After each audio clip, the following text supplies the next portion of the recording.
જય માતાજી મિત્રો। તો આજ તમને અમારી બેબી નાનકડી કહાની સંભળાવવાની છે। તો એ પહેલાં અમારી વિડીયોને લાઈક શેર ફોલો કરીને કમેન્ટમાં જય માતાજી જરૂર લખજો। અને આ કહાની છે મા બાપ વિશેની। જો તમને ગમે તો કમેન્ટમાં જરૂર જય માતાજી લખજો। તો સાંભળો કહાની। મા બાપ માટે બધાને છોડી દેજો, પણ કોઈના માટે મા બાપને ન છોડતા, કારણ કે જ્યારે મા બાપ રડે છે ને ત્યારે ઈશ્વરને પણ રડવું આવી જાય છે।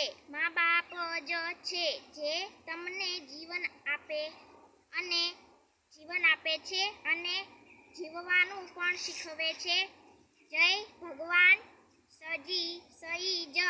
જય હિન્દ, જય ભારત। તમારો વિડીયો ગમતો હોય તો લાઈક કરજો ને કોમેન્ટ કરજો, અને કોમેન્ટમાં જય હિન્દ જય માતા।